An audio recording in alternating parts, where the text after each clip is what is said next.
Two. Hi, this is Rob Tyree. I'm one of the co-founders of the Gray Swan Guild. I'm here with my partner in intelligence and collective gathering of wisdom and empathy, Sean Moffat, a recovering marketer, I hear by rumor. That is correct. That is we are correct.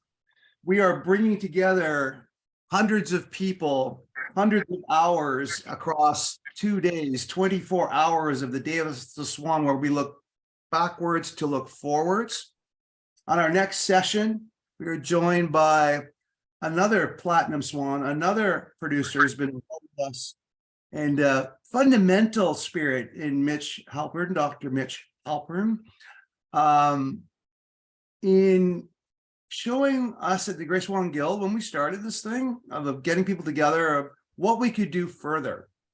So part of the team that's created Cygnus Ventures, that we realized, Sean and I, that we can be an incubator of new ventures all the time. And Cygnus is the prototype, where the concept, where anybody involved with us who wanted to be on the commercial side of things, profit-making side of things, we wanted to find a place for them. And we knew the guild wasn't that. The guild's for volunteers. Guild is for creating things together around a fire and giving them away to the world. It's this culture of abundance, and probably doesn't fit into it. But such great people that can do good business, and business is a good thing. As I told this audience before, I'm a car-carrying capitalist. So Cygnus and Cygnus Sprints is a special thing with Sean and the other teams. Louise is involved in that, has been involved in that, Howard as well. In time, this thing is new and different, and we're excited about it. Mitch is going to walk us through some of these new ideas. He is a solid core managing director of Cygnus Sprints. And we're going to learn about new forms of consulting and genius that he's going to bring to the table and talk to us. Right, Mitch? Yes, plus I'm from Brooklyn, so I don't really have to say much more. Boom, as they say in Brooklyn. They say other things, but I'm not allowed saying it on our fine audience unless YouTube will cancel me. But you know what I'm thinking, right, Mitch? Yeah. So do I have a screen sharing capability, Rob? You will in seconds when Brother Sean presses the magic button to allow you to steal the space, enlighten our world with your graphics. I think you're on, Mitchell. Okay, let me.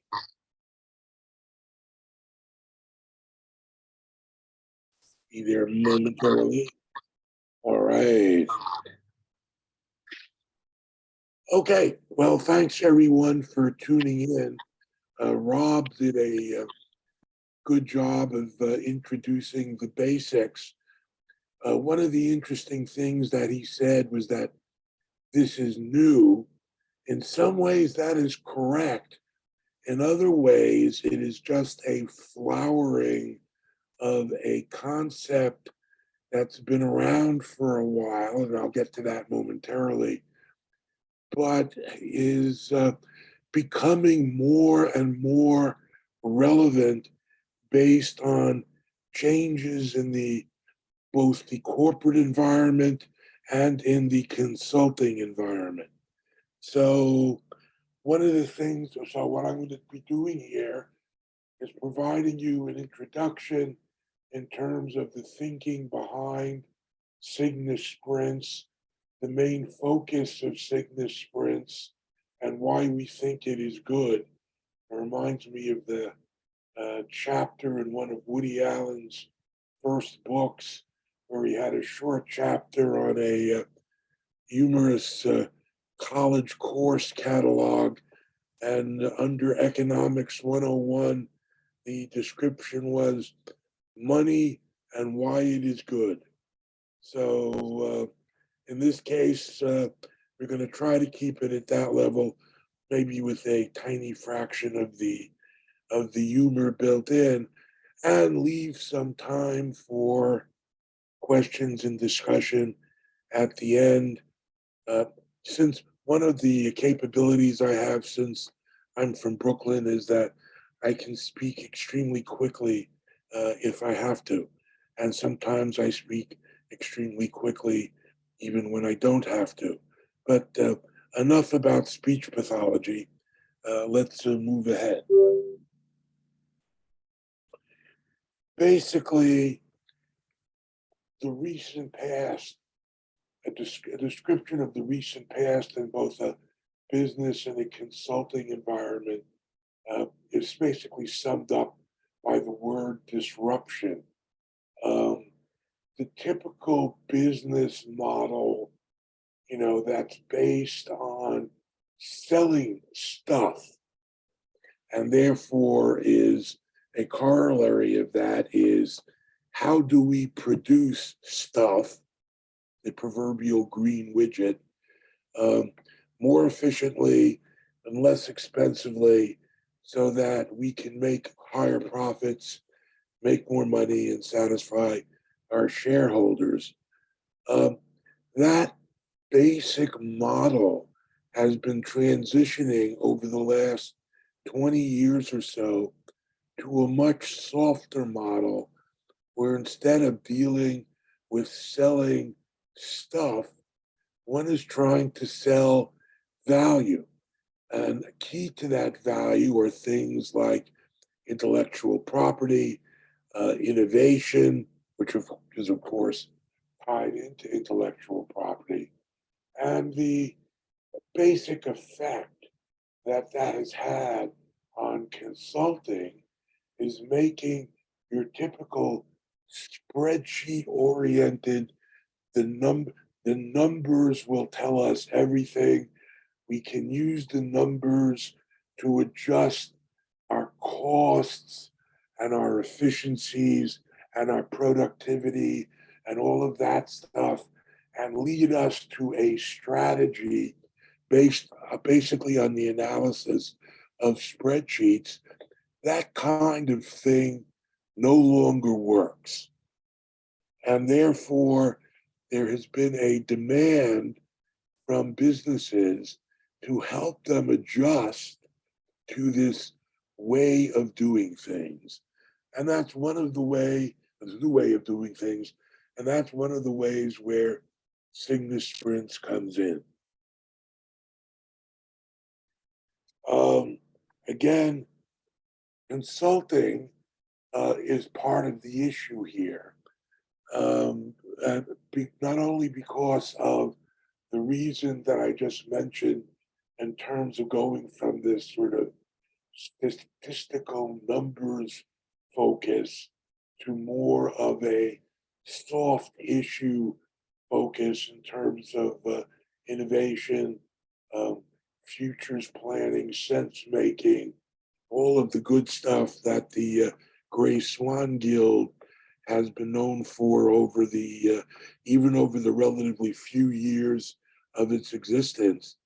But basically, help companies move beyond thinking about how do we make green widgets cheaper to how to create value more easily and more rapidly in an era where technology, and by that I mean not just information technology, but chemicals and materials technology, biotechnology, put whatever words and prefixes you want in front of the term technology, how all of those are improving and developing so quickly that it's very hard to keep competitive advantage unless you're nimble enough to keep innovating and keep your company focused on transformation and culture change, as well as on things like alignment to facilitate all of that. The problem is that companies who haven't been cognizant of this change have been falling further and further behind. There's been a lack of confidence in CEOs. Business has to move much more quickly to keep up with competition and the changes in technology.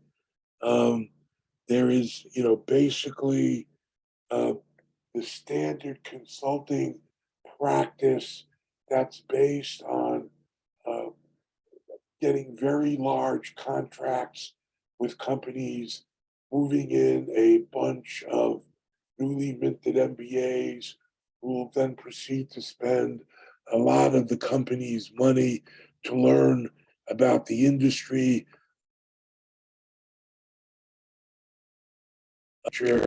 um, and stay there ad infinitum, constantly analyzing numbers and tweaking processes that are no longer as relevant as they used to be to the success of a given company.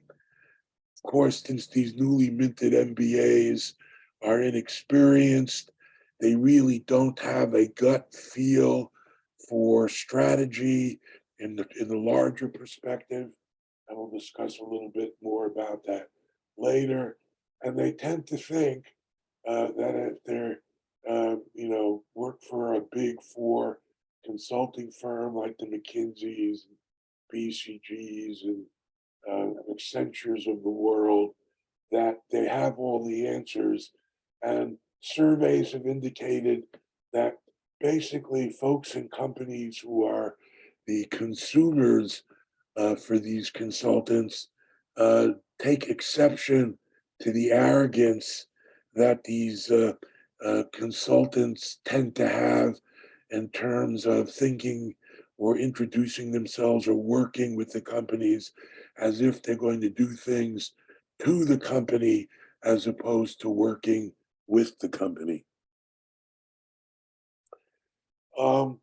Cygnus Sprints is trying to, or its goal is to work around these issues and to do it quickly, to recognize within 90 days what a company's core issues are, provide them with the assistance and advisory service on many levels that they need to make a meaningful progress on how to address those core issues, and to do that at a meaningful cost, much less expensive than the big four firms charge, much more quickly, with much more of a core feel for the problems of that industry. In fact, we come from the Gray Swan Guild. We have a bench of folks who have experience in every technology and industry area, coupled with people who have a huge amount of experience in strategic thinking, the use of scenarios and futures thinking to provide practical solutions, that basically moving scenarios and futures thinking out of the realm of pure thought leadership. Well, there's nothing wrong with that, clearly, but into the realm of practical, implementable strategic advice. The main the main benefits of working with Cygnus Sprints is basically that we guarantee that we'll make progress in 90 days or less. Again, as I said, that we have folks with deep experience in both strategy, various industry structure, technology capabilities, R&D development.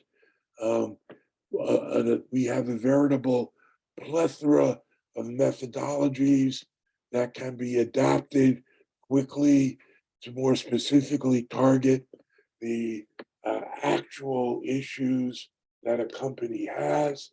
And because we are not paying for people to be on the bench, basically this is a no overhead or low overhead at best structure where the people who are participating in Cygnus Sprints projects all are involved in multiple other consulting and other businesses, and basically only get paid to the extent that the clients are paying us to work on a specific project, so that we can do things in a much more cost-effective manner than large consulting firms, which have to pay people to be in their thrall on a permanent day-to-day basis.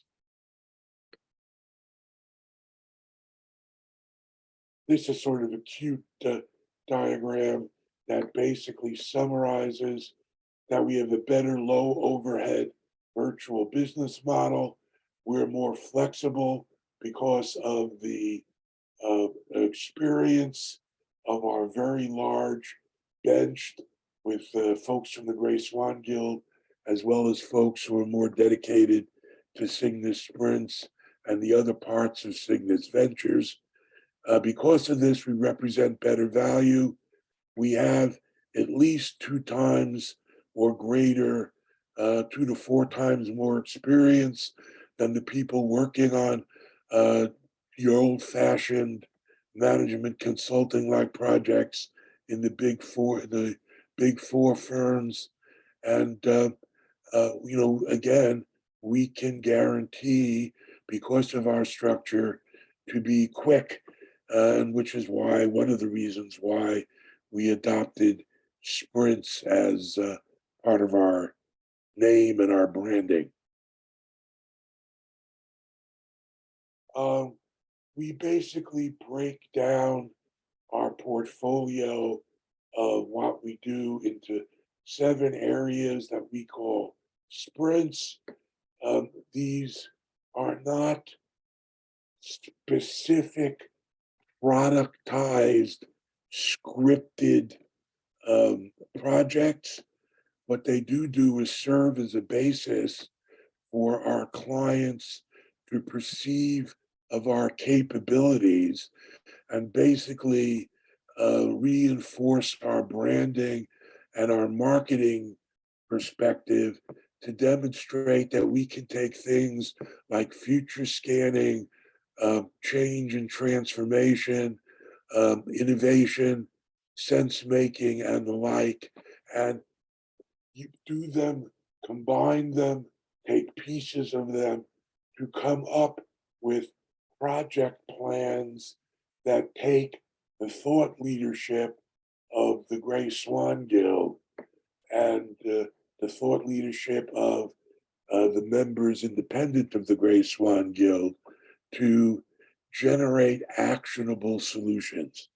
A lot of people in the business world tend to think of things like sense making and futures and even scenarios as being what I call, and what Sean and I and others will tend to giggle at, as being woo-woo, in terms of, yeah, that's sort of great fodder for books, doctoral dissertations, and magazine articles, but how is this stuff relevant to my day-to-day issues in the middle or upper management in the companies of all sizes and shapes?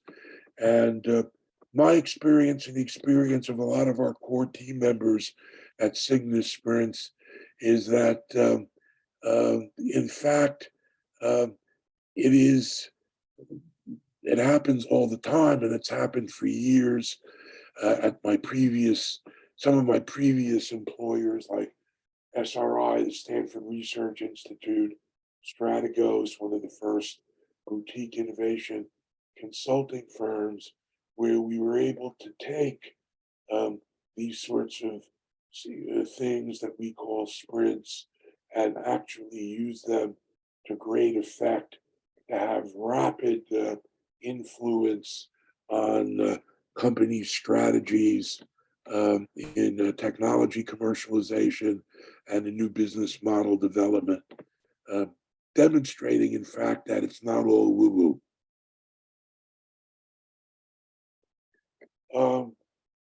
Again, another good summary slide.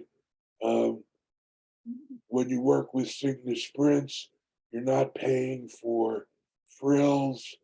We're trying to demonstrate that outcomes are more important than the length of PowerPoint decks, and that having people you can talk with who are knowledgeable, who can relate to you on an executive to executive level is more important than pure quantitative analysis of spreadsheets. That the ability to help you navigate uncertainty, again, is going to be of more benefit in today's rapidly changing business environment than worrying about um, your latest quarterly report and how we convince the Wall Street analysts to keep our stock price up by 2 cents, help us improve our stock price up in the short term while ruining our performance in the medium to longer term.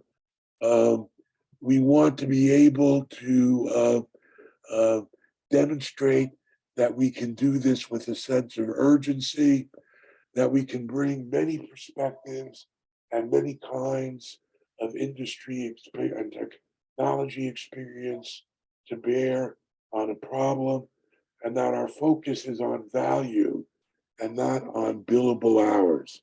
We don't structure our proposals on billable hours. We don't consider ourselves to be a consulting organization that sells time. We sell value. And if we keep that in mind, I think that we are guaranteed to be successful. You could break what we're trying to do down into 4 areas: the thinking area, planning, acting, and changing in terms of internal change, leveraging our people and our culture to continue to fuel this cycle of development, planning, and implementation, to keep the innovation cycle going and the planning cycle going while keeping up with the uncertainties of a rapidly changing business environment. Again, the sprint mindset, speed is important, agility is important, comfort with ambiguity is important, working with you, not talking at you, having wisdom, demonstrating that we are capable of advising you because we have people who have felt your pain and can, feel your pain and be with you over the long term in terms of sequences of sprints on an as needed basis to create a better future. Breaking us down to the more nitty gritty of what we're doing. I've mentioned almost all of these already. Competitive intelligence is one that hasn't been mentioned, but is part of what we're doing. Developing innovation, business models for innovation, improving customer experience and engagement, scaling, which is an issue particularly in non-digital businesses, and the usual things that we've discussed today in terms of sense making, scenarios, and foresight. We believe that we have a advantage in all of these areas as compared to competitors who address various pieces of this, not only major consultancies, but pure research firms, advertising agencies, and independent practitioners, all of whom are at least somewhat deficient in areas that Cygnus Sprints excels at. So that's all that I had been planning on talking about. Would love to get into any of these in more detail if people have any questions.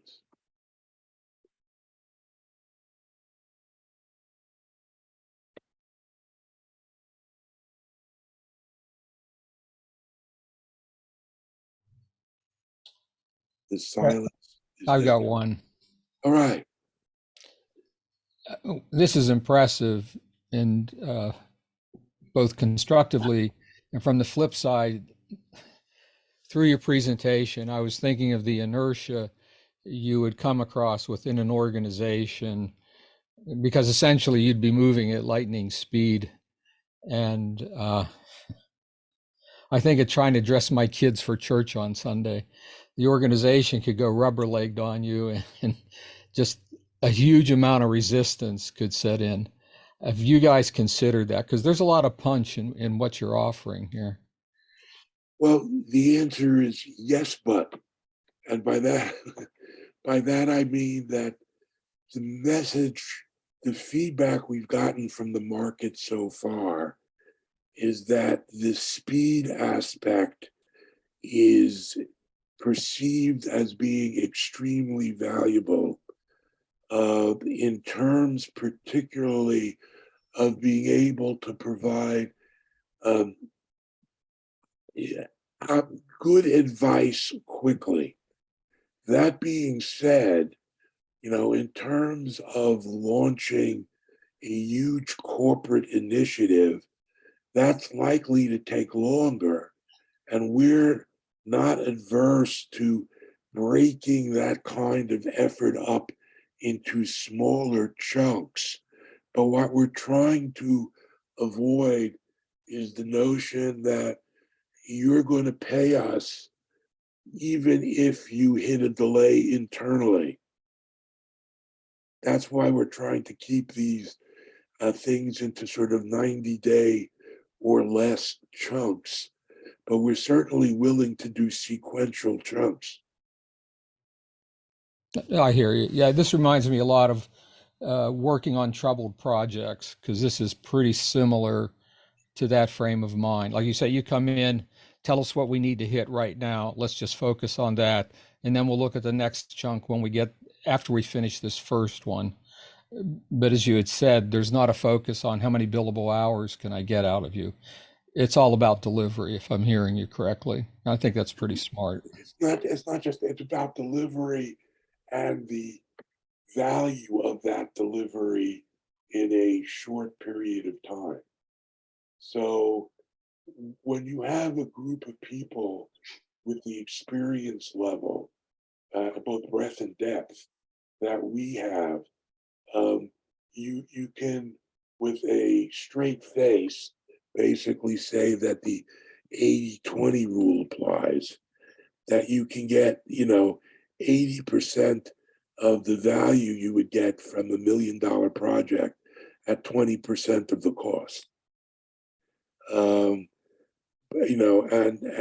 get it, much more quickly, with people who can bring an awful lot to bear to the table, and not just the ability to analyze spreadsheets and balance sheets and the like.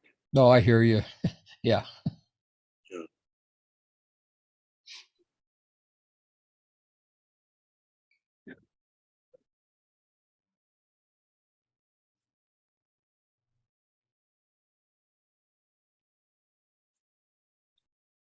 Any other comments, questions?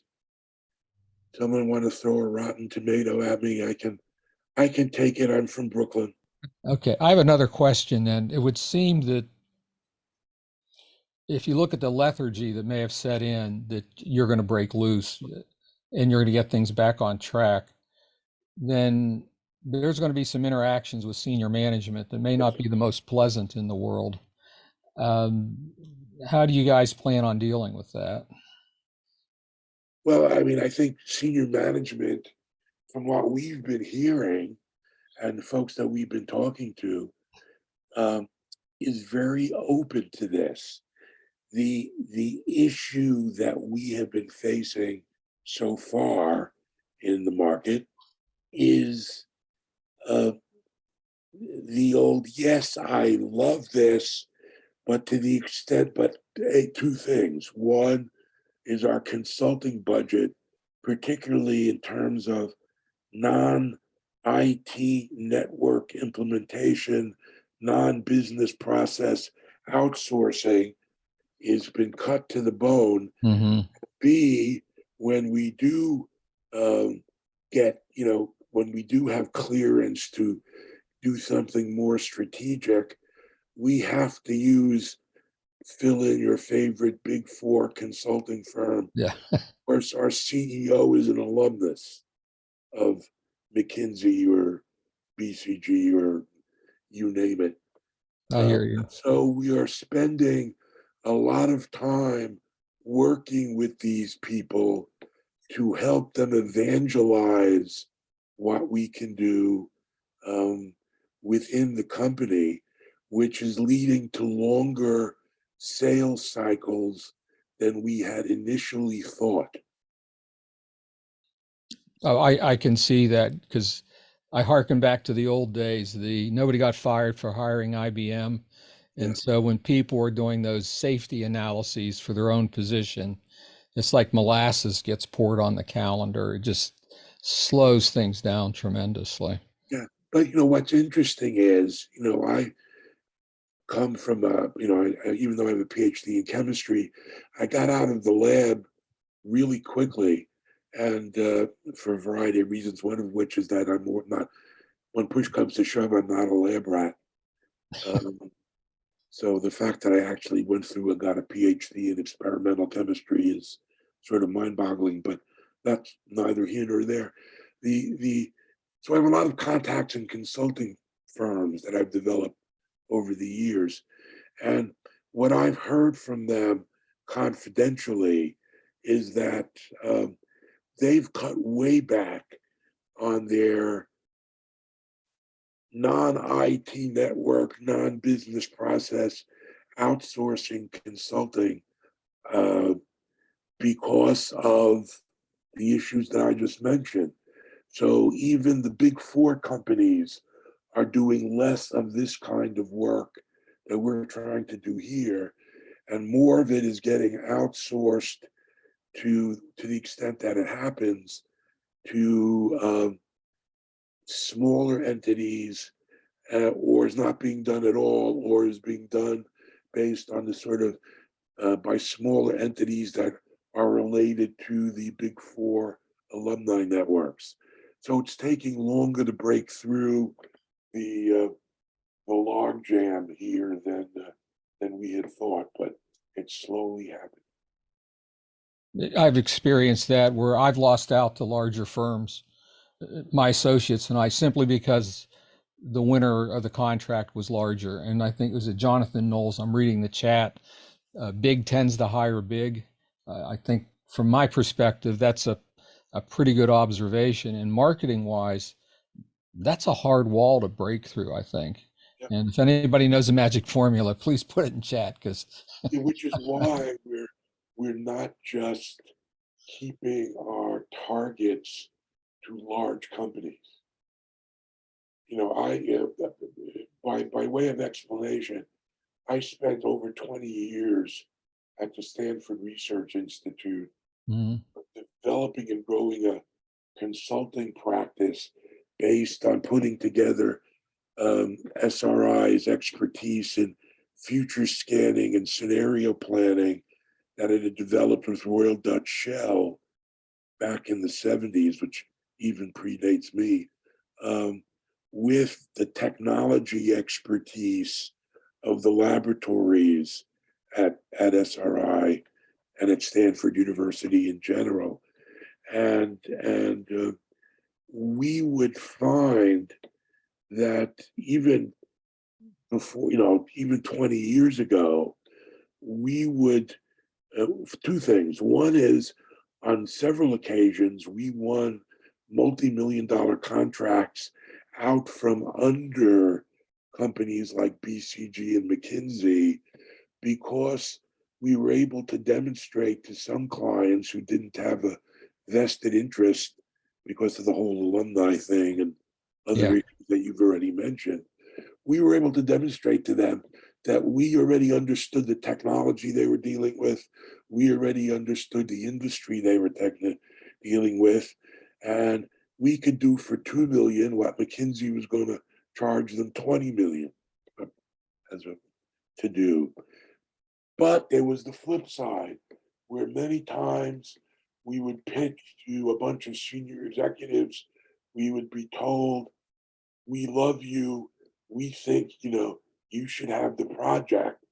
And then 2 weeks later, we get a call saying, well, our board wants McKinsey to do it, but we'll give you a small piece of the work. Yep.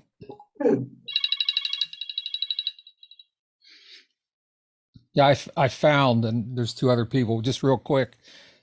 All of my large clients have come from emotional connection and word of mouth, where the CEO is even embarrassed to admit how bad things are. And it turns out in their foursome out golfing, one of the other people has worked with me and my associates. And it's like, why don't you give these guys a call? And actually, that's where all of my sustainable contracts have come from. It's that emotional connection, because if it comes just to marketing and technology, the big houses will just, I don't know, grind me into dust, for want of another term. Yeah, well, which is one reason why we are staying away from trying, we're not going to try to challenge IBM or Accenture in IT network security or business process outsourcing or cloud implementation, or, that's not our thing. Cool. Thanks, Mitchell. Anyone else? I see some hands being raised. Jay? Yeah, shall I be indelicate and just speak? Is that okay? Okay. So yeah, thanks, Mitch. This is really cool, and it's nice to virtually meet you. Just looking at the discussion in the chat, which you probably can't see while you're presenting, I think it sounds like everyone is totally sold on this. We think it's brilliant, and it would be awesome to be able to outcompete some and outperform some of these other guys. And everyone's just kind of trying to get their head around, well, how do we start? Because we know, like, if we could just get a bite at something, we can prove that we can do this. I think people kind of feel that intuitively, but it's just about how do you get in. And my 2 cents, and I don't have a sales or marketing background, full disclosure, and I'm actually just transitioning out of corporate employment, so I don't even have a consultancy background. But if I look back over the times in my career when I was able to do the kind of stuff that's like this, the interdisciplinary, the sense making, the short, sharp, cut the crap, just get me some insights and get some stuff done. It's always been where I was able to forge a rapport with one person. You just need one person. It could be your manager, it could be some stakeholder. It's someone that either they already dig you because they know you somehow, or they're just kind of open, and you see the chink and you say the right thing to the right person at the right time. And I know that from the outside, obviously you don't know who those people are, so hence you need to do loads of cold calling and all that stuff. But it strikes me, if we get one person and one company to be open to this, then we can intervene at whatever scale that gives us. If it's the CEO, that gives us one amount of leverage. If it's some middle manager, it's a different kind of leverage, different kind of impact. But whatever it is, I'm pretty sure we could demonstrate impact that's proportionate to where we land, and it could only grow from there. Does that resonate? Yes, it does. And we've had this discussion, many discussions focused on those sorts of issues internally. And that's what we're doing. I mean, we are going to people who we know and have previous relationships with. But for the reasons I've discussed, even when we know people,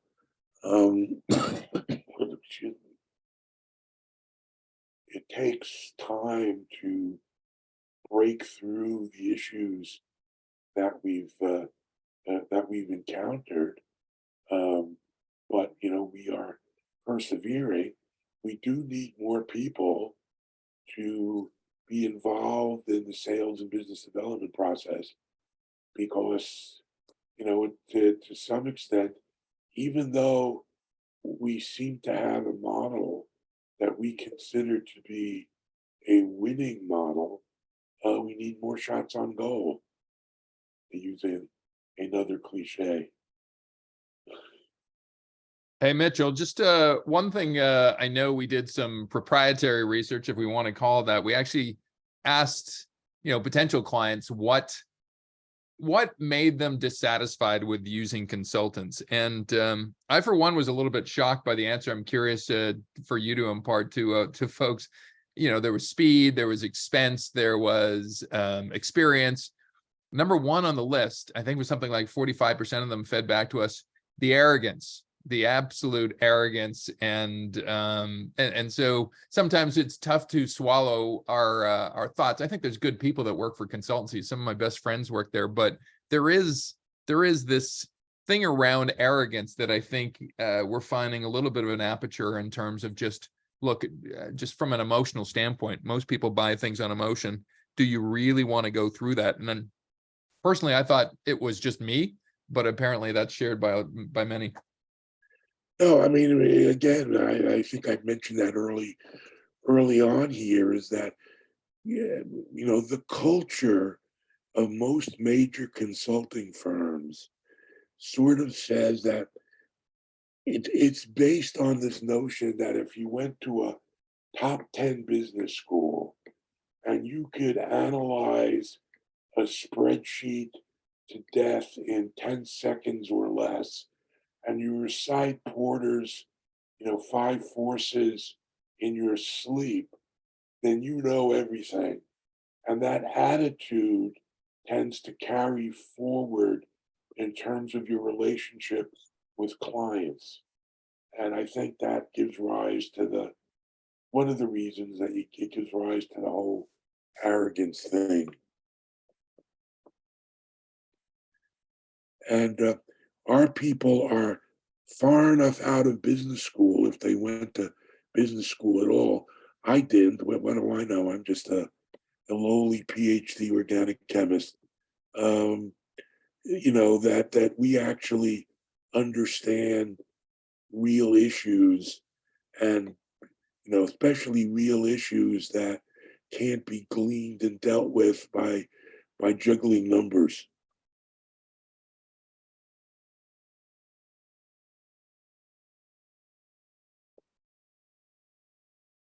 Hi, Mitchell. You have wonderfully chronicled as to how the consultancy business works. And I also had a similar experience in the defense industry once the war in Afghanistan concluded, although the very, very, very, very large companies started moving into Europe and US, and obviously they had the bigger share of the cake. So it's not just the private sector. Thank you. Defense too.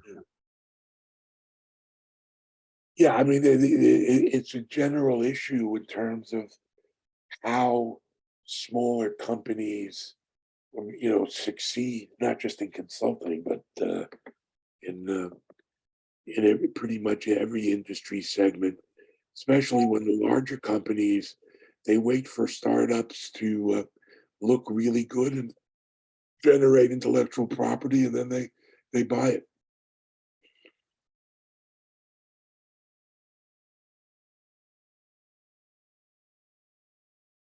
It's been said that in pharmaceutical companies are much less do much less chemistry and biotech than they used to, and have basically, many of them generate most of their new drug candidates by buying the intellectual property of small pharmaceutical startups, and basically provide the legal and marketing infrastructure.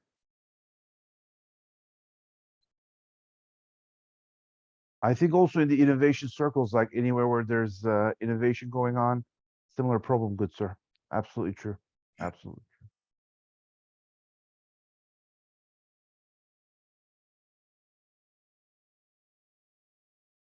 true. I don't know if there are any more hands or what have you, but Mitchell, I know it's tough to portend the future. I think Louise covered that in the last presentation. It's really tough to predict things, but if you were to play this out let's go beyond the lifespan of what's in front of us from Cygnus Sprints. What does a professional service firm consultancy look like 10 years from now? Any provocations to provide folks? Yeah, I mean, I personally think that this somewhat early stage trend of virtual firms and, consultant networks, if you will, is going to progress because the overhead is just becoming untenable. And people just don't want to pay the overhead of the large consulting firms. Actually on my desk. Oops, someone's on. So, that I think is, and why pay for the overhead when you could avoid that while getting the breadth and depth of experience of a broad international virtual consulting firm. And as digital tools, AI, and other collaboration tools and the like get better, it's going to make it easier and easier for these virtual consulting firms to grow and cooperate, or to cooperate and grow. I think though, Mitchell, one of the things I find, I'm usually the third or anywhere from the third to the fifth consultancy that a customer considers. And what I find is it gets to emotional honesty. And if you tell just the right story, you can get in, if you know what I'm trying to say. And essentially what has to happen is things get so bad, they consider being honest. I hate to say it that way. And at that point, we're brought in then because now back to the troubled project frame of mind, they need things to turn around. We need to actually show progress. But your goal to be in it for the long haul, I think, is really smart because, it's like an old sales engineer buddy of mine. He said, so what you do is you walk into the client and you say, I feel very strongly, what are you willing to pay money for? And they got to get past that phase. And then people such as yourself have a better shot at coming in and actually focusing on, solving the problem and increasing the value of the company. Yeah, it's interesting because, 20 plus years ago, I was working at a consulting firm that decided that it wanted to be McKinsey when it wasn't McKinsey, way out of its lane. And they went out and they hired 20 supposedly high-powered senior VP level supposed rainmakers who were going to turn us into McKinsey Junior. And they sort of swaggered into the first meeting after they were hired. And they looked at us, existing legacy consultants, and they said, you know what your problem is? You're too honest. Yep. And so if someone is looking to hire a consultant who will jiggle the numbers to tell them what they want to hear, then they probably are not going to be particularly interested in working with Cygnus Sprints. And Cygnus Sprints is probably not going to be particularly interested in working with them. But if they literally want to be honest, have candid discussions with people who can help them make the changes they need to make, then we're your kind of consultancy. Mm-hmm.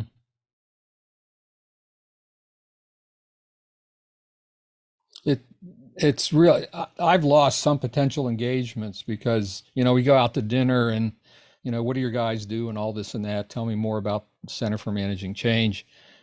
And I end up telling the client, I'll talk with them. We get to the point where I call it the mushroom conversation, where if I'm willing to say the employees are a bunch of mushrooms that don't perform, and I feel sorry for you, Mr. or Ms. Executive, that you have to put up with this. Oh, I can get any size contract I want. But when I say, well, when we come in and we're going to be honest about turning things around, for every problem we see within your employee population, we're going to be coming back to you, Mr. or Ms. Executive, because you're the one with the purse strings and you're the one with the power. Yeah. It ends up being a short dinner. Yeah, I mean, I think we've all worked, whether as part of a large company or consulting to a large company with, and have seen situations where the management exists to perpetuate the management. Oh, And well stated. yeah, Well stated. So given the riptide of groupthink, Mitchell, how do we break the curse or the bad or should we just what is the best way to wake them up? Thank you. yeah, the best way is to demonstrate from our respective backgrounds, both together and individually, where this sort of thinking has had practical results. And, if we combine that with the fact that we're likely to charge less and be quicker than the competition, hopefully start generating projects that will give us a reputation. And then once you start generating a reputation, things tend to self-perpetuate. At least So that's something, yeah. So something in the form of a situation reports and recommendation on courses of actions. Yeah. In the presentation. Thank you, sir.